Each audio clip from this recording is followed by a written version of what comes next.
Maintenant, je dois nous changer de langue pour passer au français, pour présenter Armando Torres. Armando, vous êtes là? Voilà, oui. Parfait, parfait. Ravi de vous rencontrer, c'est génial. D'accord, alors, donc, nous passons de la Grèce au Costa Rica, parce que Armando vient du Nouveau Monde, disons, et cela fait de lui notre invité de plus loin pour l'apprendistato dello storico. Mais Armando a étudié en Europe parce qu'il a obtenu en 2009 un diplôme d'histoire médiévale à l'Université d'Utrecht et puis un doctorat à Dijon en 2014. Titre de sa thèse, pouvoir principier et pratique judiciaire, la généralisation des enquêtes et la construction du pouvoir local en Bourgogne, 12e, 13e siècle, sous la direction du professeur Bruno Le Maire. Le titre de sa communication d'aujourd'hui est Désobéissance et corruption dans la ville de Dijon, 1298-1302. Et Armando va d'aborder l'analyse dans la prospective judiciaire.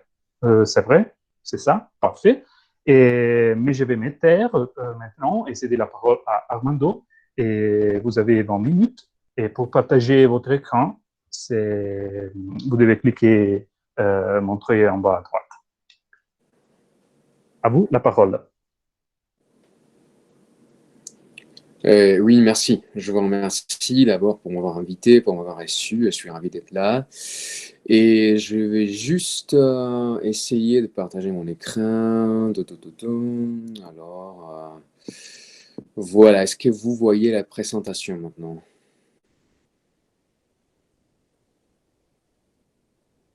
Oui, vous m'entendez? Oui, oui, oui. Et vous la voyez, oui? Oui. Ah, alors, parfait. Merci. Bon. Voilà. Alors, je vais dépasser des 3 minutes le temps que vous m'avez assigné. Je suis désolé, je vous demande un peu d'indulgence. Alors, cet après-midi, je me suis proposé d'analyser un cas de désobéissance dans la ville de Dijon qui s'étend entre 1288 et 1302. Je veux aborder l'analyse dans une perspective fondamentalement judiciaire pour savoir qu'est-ce qu'il signifie de désobéir et quelle relation peut-on établir entre la notion de désobéissance et l'atteinte au bien public. Nous allons constater qu'il existe dans ces cas deux affrontes au bien public de natures différentes qui se sont cependant manifestées dans le cadre d'une seule affaire judiciaire. Je vais commencer pour la reconstruction rapide des événements qui sont assez complexes et ensuite je passerai à leur analyse. Je vais me permettre de simplifier au maximum les faits, compte tenu surtout de ce que vous avez reçu, le document qui relate les faits et vous pouvez les lire directement. Alors, un acte daté de 1302 nous décrit une situation particulière. En 1298, l'évêque de Londres jette l'interdit sur la ville de Dijon qui ne veut pas payer les avoueries qui lui étaient redevables. Le duc de Bourgogne porte plainte à ses propos devant le roi de France qui est en Flandre. Le roi commissionne un sergent du bailli des Sens pour d'aller voir l'enquête. L'acte nous permet d'interpréter que la levée de l'interdit est conditionnée à la perception des impôts redevables à l'évêque. Et le sergent des Sens se fait alors accompagner d'un mandataire du duc de Bourgogne pour aller à Dijon pour prélever les impôts. Il se rend devant le maire de Dijon et lui demande des hommes à cette fin. Pour autant, le maire répond qu'il ne peut pas prendre cette décision sans consulter aux échevins.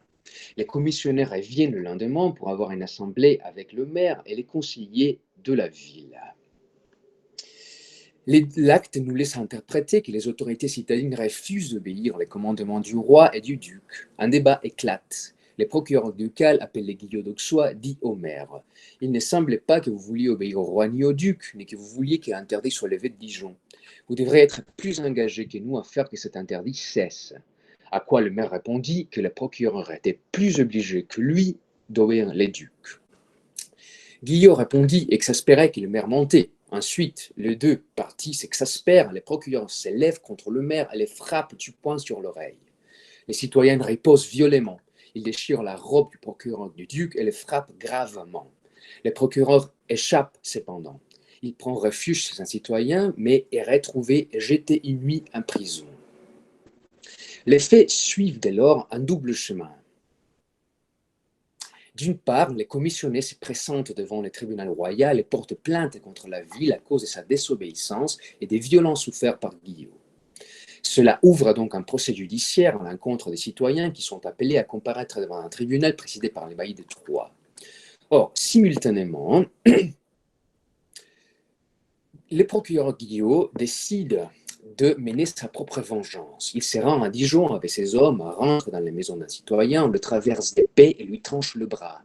3 jours après, il se rend de nouveau à Dijon et saisit plusieurs citoyens et les amène mains liées au dos à Châteauneuf. Puis, il revient encore une fois sur Dijon et retrouve plusieurs hommes demeurant au-delà de la ville, ainsi que plusieurs marchands là à la foire de Saint-Bernon. Il les saisit, les fait emprisonner, pille leur château et leur inflige des violences physiques. Or, ces violences n'interrompent pas les procès organisés contre la ville. Les autorités dijonnaises sont donc ajournées pour comparaître devant un tribunal royal. On présente à l'avocat de la ville, appelé Pierre de Besse, les articles d'interrogation préparés par les enquêteurs. Or, l'avocat est surpris de voir que les violences faites contre Guillaume par la foule des citoyens lors de l'Assemblée ne sont pas comprises dans les articles. Il demande pourquoi c'était, mais l'acte présente une lacune qui ne nous permet pas de savoir la réponse. Nous savons que le procès continue néanmoins. L'avocat de la ville se présente devant une assemblée des citoyens et dénonce que les faits entourant le procureur de Guillaume, c'est-à-dire autant les violences qu'il a subies comme celles qu'il a infligées, n'ont pas été prises en compte par le tribunal. Il considère qu'il est nécessaire de les exposer avant que le tribunal prenne une décision. Mais les maires de Dijon s'opposent à cette idée. À cause peut-être de ces idées, l'avocat est destitué et remplacé par un autre avocat qui s'appelle Benjamin de Sachenay. Puis, les représentants de la ville sont de nouveau ajournés pour entendre la sentence du tribunal royal. Et nous savons que les représentants ne dénoncent point les violences de Guillaume, que la ville est condamnée à payer une amende de 1000 livres au roi et de 600 livres au duc pour prix de sa désobéissance. Suite à ces événements, une assemblée des autorités de la ville s'est réunie dans les cimetières d'un Saint-Béni de Dijon. Pierre, l'avocat de la ville, affirme lors, devant les autorités citadines, que le maire, les séchevants et les procureurs envoyés à Paris avaient été négligents, car ils n'avaient pas dénoncé, compromis les injustices faites par Guillaume d'Auxois, ce qui avait endommagé la ville sérieusement. Face à ces allégations, les représentants répondent qu'ils avaient reçu une lettre de la part du maire leur interdisant de dénoncer les violences faites par Guillaume. Notre document présente à cette hauteur encore une lacune. Nous savons seulement que parmi les débats suscités par ces accusations, quelqu'un affirme que le maire devait avoir la robe du duc. C'est pourquoi la ville avait été autant endommagée et continuait à être encore vitupérée. Nous savons que le duc de Bourgogne commande alors une enquête contre le maire qui se cache dans les cimetières des Jacobins et refuse d'être interrogé. Et à ce moment-là, notre acte est violemment interrompu. Alors, les premiers aspects à analyser dans ces précieux exemples, définir quelle juridiction est désobéie et de comprendre qu'est-ce qu'il signifie de désobéir, compte tenu de la peine imposée à la ville. Demandons-nous quels sont d'abord les personnages impliqués. Le protagoniste est la ville de Dijon. Cette ville a été affranchie en 1187 contre la somme annuelle de 500 livres d'argent. Ses droits et obligations ont été ensuite enregistrés dans une charte de franchise et la commune a dès lors demeuré sous la garde du duc de Bourgogne. Vers la fin du XIIIe siècle, la ville avait atteint encore un plus haut degré d'autonomie, car en 1282, les ducs avaient cédé à la ville des titres vicomtaux et l'avaient exempté du paiement annuel. Également, la réactivation de l'économie locale qui dynamisait les foires citadines, notamment celle des Chalons et celle des Dijon, avait certainement donné une meilleure position aux citoyens de la ville. Cela peut nous aider à comprendre l'attitude défiante de ceux-ci. Prenons maintenant le duc de Bourgogne, qui avait la garde de la ville d'après le 5e article de la charte des franchises. Les termes garde dans les documents bourguignons expriment l'idée des juridictions d'une part, mais ils réfèrent aussi à l'idée de défense d'autre part. Les ducs avaient la juridiction sur plusieurs fautes et en percevaient les amendes, mais ils étaient aussi obligés de défendre la ville face aux attaques ainsi que dans les cours de justice.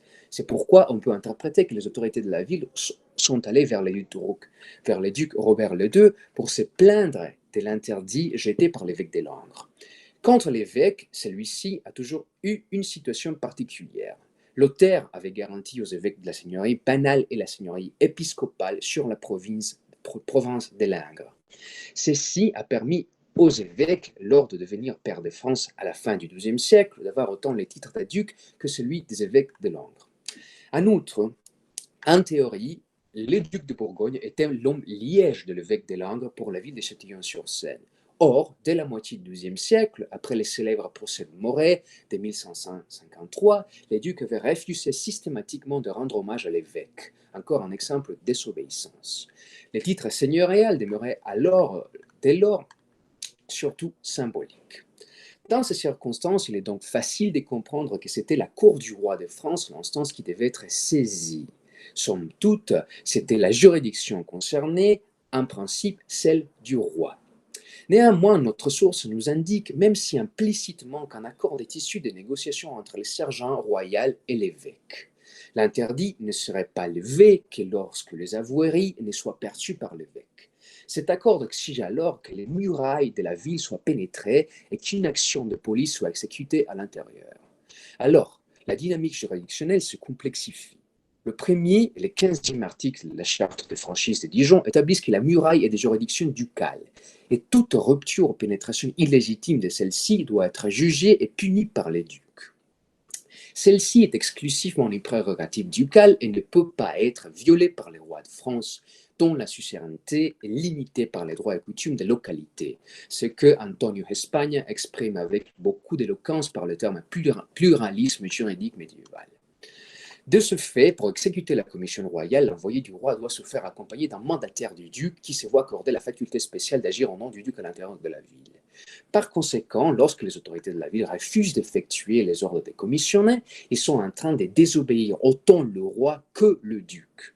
Les documents le rapportent explicitement. Il ne paraît pas que vous vouliez obéir au roi ni au duc, dit le procureur ducal au maire de Dijon. Nous ne pouvons pas penser à une impossible combinaison des juridictions, bien entendu, mais il est clair que deux figures d'autorité ont été désobéies simultanément, celle du roi et celle du duc. C'est ce qui nous laisse penser également la nature de la peine. Avant de parler de cet aspect, cependant, je voudrais essayer de faire un peu de lumière sur ce qui signifie dans la France de Philippe Auguste de désobéir le roi. Compte tenu de l'idée de la grammaire du pouvoir, il doit nous intéresser de constater que les deux mots utilisés pour décrire ces actions de résistance à la commune sont négligence et désobéissance. Les mots négligence est plutôt propre à la rhétorique de l'acte qui narre plus extensivement les événements découlés, mais le terme juridique, celui qu'on trouve dans l'acte ou dans la commune est condamné, est celui de désobéissance contre le roi. Qu'est-ce qu'il signifie alors de désobéir au roi ? La théorie du pouvoir royal développée lentement depuis le règne de Louis VII et jusqu'à celui de Philippe le Bel justifie l'obligation d'obéir au roi ayant recours au concept d'utilitas publica, tout en soulignant le lien fondamental entre cette notion et celle de necessitas. L'idée introduite par le juriste bourguignon Jean de Blaneau et reprise par Guillaume Durand dans son aspect communicale ajoute à cette idée fondamentale d'autres notions de droit romain comme celle de patria et celle de corona, reprise du digeste. Selon Jean de Blaneau, la juridiction du roi, provenant de sa nature de princeps, est supérieure à tout autre pacte vassalique qui n'est issu que d'un simple jure jurando. On doit alors obéir au roi, car le roi convoque ses sujets pour le bien de toute la patrie et pour le bien public du royaume de France dont il gère l'administration. Désobéir au roi peut donc être conçu comme un acte de trahison, comme l'expliquent Simon H. Kotler et Jean Hilaire. Si l'on accepte la notion très ample de trahison exposée par Kotler, on perçoit inévitablement un grand éventail de châtiments et de peines entraînées par les différents degrés de trahison. Ceux-ci vont des une amende jusqu'au supplice et à la mort. Les exemples de peines individuelles sont presque toujours assez brutaux. Or, les peines collectives sont plus nuancées. Celle-ci relève des villes et des communes dont le caractère corporatif les présente effectivement comme une seule universitas devant les tribunaux. L'exemple de l'insurrection de Carcassonne contre Philippe le Bel en 1305 est dans ce sens très illustratif. Se sentant abandonnés par les rois face aux abus des inquisiteurs dominicains, les habitants de Carcassonne ont menacé de brûler la ville et de se procurer un autre suzerain, notamment le roi de Majorque. De cette manière, les citoyens fracturaient le corps mystique du royaume. La réponse du roi fut alors très violente. Le tribunal royal a condamné à mort les 40 conseillers de la ville qui ont été pendus et la ville a été collectivement condamnée à payer la somme astronomique de 60 000 livres d'argent. Le cas dijonnais n'est certainement pas aussi grave. Les actions des autorités de la ville ne constituent pas une affronte du même degré contre le roi et le royaume. Cependant, le modèle de la peine ne diffère pas sur le fond. Les citoyens sont condamnés à payer collectivement une amende au roi comme réparation par leur désobéissance que nous pouvons concevoir comme une petite trahison. L'amende redevable au duc doit donc participer de la même logique. Pourtant, nous devons nous rappeler de ce que le procureur du duc avait été insulté et agressé. Et en raison de la fiction instituée par le mécanisme de mandat, cela signifie dans la pratique que le duc lui-même avait été la victime de l'agression. Or, un aspect mentionné par les documents nous amène à penser que ces agressions ne furent jamais condamnées. C'est que l'avocat de la ville de Dijon, confronté aux articles d'accusation durant le procès, demande aux enquêteurs pourquoi le libellum ne comprend pas les dénonciations du procureur du duc. À quoi on n'a pas de réponse à cause des lacunes du document. Cela signifie vraisemblablement que les agressions subies par Guillaume d'Auxois, le coup sur l'oreille, la robe déchirée, la nuit en prison, n'ont jamais été res judicanda. La peine imposée à la ville ne peut pas les avoir prises en compte. En somme, tout indique que la peine bidimensionnelle imposée à la ville était censée réparer la double désobéissance des citoyens à l'encontre du roi et du duc. Les observations de plusieurs auteurs soutiennent cette hypothèse. D'une part, Olivier Canto souligne que les réparations pécuniaires étaient les plus récurrentes pour prix des infractions commises par les habitants des villes au détriment de la législation des droits royaux pendant le règne de Philippe le Bel. D'autre part, Nicole Gontier a constaté une certaine continuité entre les lois barbares, la justice carolingienne et la justice du royaume de France au XIIIe siècle. Elle souligne que lorsqu'un acte d'agression ou de désobéissance touchait au prince et à un des sous-subordonnés, la peine imposée était toujours double. Une partie était destinée à réparer les sujets et l'autre partie était versée dans les trésors du prince, car la faute constituait une insulte contre les institutions du royaume. C'est après cette logique, la somme la plus haute revenait au roi et une somme mineure, environ un quart ou un tiers de la peine, revenait à son vassal. C'est exactement ce qu'on peut constater dans le cas dijonnais. Maintenant, au-delà de la juridiction et des formes de réparation, un dernier aspect doit nous intéresser, qui donne sa valeur particulière à cet exemple. Il s'agit de la perception d'une certaine irrégularité dans les procès qui change diamétralement l'attitude des citoyens, qui au début s'opposaient à l'autorité du duc, mais à la fin se soumettent à sa justice et demandent son soutien. Comme je l'ai mentionné plus haut, les deux commissionnaires royaux portent plainte contre la ville à cause de la négligence à obéir les dispositions du roi et du duc, mais aussi à cause des violences subies par les procureurs ducales. Dans un des passages lacunaires de notre document, nous lisons cependant que l'avocat de la ville est choqué de voir que les articles d'interrogation ne comprennent pas les dénonciations de Guillaume, les procureurs ducales. Il est certain que les chefs d'accusation comprennent la désobéissance de la ville, car c'est la faute par laquelle les citoyens ont été condamnés. Alors, ce qui manque des articles, c'est l'agression contre Guillaume. Il est très difficile, voire impossible, de savoir pourquoi ces aspects ont été exclus du procès. Mais nous savons que l'avocat de la ville considère cela irrégulier. C'est pourquoi il apparaît plus tard devant l'Assemblée des citoyens, tenu à Châtillon, et exige que les violences perpétrées par Guillaume soient dénoncées devant le tribunal. Il pense que cela n'est pas sans rapport avec la controverse. Cela peut donc bien affecter la décision de la Cour, car ce n'est pas étranger au status causa, comme dirait le maître Alessandro Giuliani. Mais l'avocat Pierre de Besse d'être encore plus choqué lors d'entendre que le maire de Dijon ne veut pas que les dites violences soient dénoncées. L'avocat se voit alors exclu du procès et remplacé par un autre procureur qui va à Paris accompagné de plusieurs échevins pour écouter la sentence. Et cette mission ne dénonce pas les violences perpétrées par Guillaume. Et le document dit alors explicitement que le dit Pierre dit qu'ils n'avaient pas gardé leur serment, car ils n'avaient pas dénoncé les griefs du dit Guillot. S'il l'avait proposé, le dit Guillot et sa sentence auraient été condamnés, et non pas la ville. Mais à cause de leur faute, la ville a été embarrassée et endommagée. Il ne nous intéresse pas réellement si cette dénonciation a été valide du point de vue du procédé. Ce qui importe, c'est que les citoyens pensaient que la dénonciation devait être faite. Dans ce sens, nous pouvons nous appuyer sur Luc Boltanski et Laurence Thévenot, sociologues du droit, qui ont forgé le concept des principes de justice, pour essayer d'expliquer la tension qui peut exister entre ce qu'il appelle un jugement formel issu d'un procès judiciaire et un jugement ordinaire comme faculté humaine. Thierry Delpeuch et Laurence Dumoulin parlent également des jugements judiciaires face aux jugements ordinaires. L'intérêt de ces sociologues, c'est de comprendre de quelle manière un procès ou une sentence peuvent être jugés partant des notions non techniques, des justices plutôt ancrées dans la croyance, dans les valeurs sociales, enfin dans ce que Max Weber appelait le droit substantif. Il est tout à fait clair que les citoyens considèrent que la sentence est injuste. La vérité disposée par les judiciaires s'écarte de la vérité qu'ils peuvent constater vitalement. Certes, au niveau judiciaire, il n'y a rien à faire. Ce sont les représentants de la ville en tant que partie accusée qui ont négligé de faire la dénonciation. Or, cela ne diminue point la colère de quelques citoyens. C'est pourquoi une nouvelle assemblée est convoquée, où l'avocat Pierre Debesse dénonce le membre de la mission qui est allé écouter la sentence. Il leur accuse de parjure parce qu'ils avaient juré qu'ils allaient dénoncer les violences et ne l'ont pas fait. Et face à cette accusation, alors la vérité finalement resplendisse. Les Séchéva dénoncés révèlent qu'ils avaient reçu une lettre secrète du maire leur interdisant de dénoncer les violences de Guillaume. Mais pourquoi? À nouveau, nous ne pouvons pas le savoir, car les documents sont encore une fois suspicieusement lacunaires lors d'enregistrer cette discussion.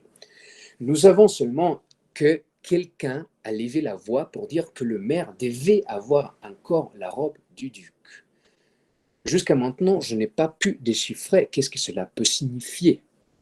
Mais tout en dit qu'au fond, il s'agit d'une accusation de corruption. Le maire était intéressé à ce que les violences de Guillaume ne soient pas dénoncées. La colère des citoyens se tourne donc contre lui. Les Séchévans dénoncent le maire devant la justice ducale et une enquête est commandée par les ducs. Nous n'en connaissons pas malheureusement le résultat, car le maire s'enferme dans les cimetières de Jacquemin et refuse d'être interrogé. À nos yeux, moyennés par plusieurs siècles, il est clair qu'il a quelque chose à cacher. Cependant, il n'est pas facile de constater des cas de corruption dans les actes judiciaires du Moyen-Âge. Bruno Lemel a bien signalé des beaux exemples pour le monde ecclésiastique lors d'étudier la dilapidation des biens de l'Église, comme l'a fait Riccardo Rao lors d'étudier la mauvaise administration dans les villes italiennes. Mais les exemples sont toujours assez rares. C'est pourquoi il m'intéressait d'étudier celui-ci, car il nous permet de lier un fait de négligence et de corruption avec un fait de désobéissance. Celui-ci est un principe justifié par la défense des intérêts de la ville, mais dans cette fin, il est totalement annulé par la négligence des autorités devant les tribunaux. Il s'agit en effet de deux actions qui portent atteinte au bien commun. L'une, dans la dimension du royaume, allant à l'encontre de cette mystique de l'obéissance décrite par Marius Bricoli, est évoquée dans la première table ronde de ce séminaire, et la deuxième, dans la dimension de la ville, à l'encontre de l'intérêt général de la commune. Il m'intéressait particulièrement comment est conçue cette nécessité de mettre au clair les motivations de la négligence des autorités citadines. Il ne s'agit pas seulement du fait que la ville souffre comme universitas les coûts économiques du manque d'action des avocats de la commune, mais il est aussi un problème de certitude. L'attitude de Séchévan est inexplicable pour les citoyens honnêtes. Elle sème le doute et plonge les citoyens dans ce qu'on peut décrire avec Gratien comme l'incapacité de distinguer entre le vrai et le faux. C'est pourquoi cette enquête de vérité, enquête de compréhension, que les citoyens saisissent à nouveau la justice pour réintroduire l'affaire dans la sphère du judiciaire et réussir à réconcilier au sein du procès la vérité judiciaire et la vérité factuelle. Et ceci me paraît chose digne de réflexion. Merci. Bon, c'est bon. Merci beaucoup Armando pour votre communication et en particulier pour cet aperçu de notre cas de désobéissance. Je trouvais très intéressant cette dialogue, cette dialectique non, entre les différents thèmes de la ville de Dijon, entre le duc de Bourgogne et le roi de France, et dans un système de polyphonie, non? Et surtout la question de la désobéissance au roi, de la résistance au roi, disons, non? Et donc, merci encore pour votre communication et je renvoie la discussion plus tard. D'accord?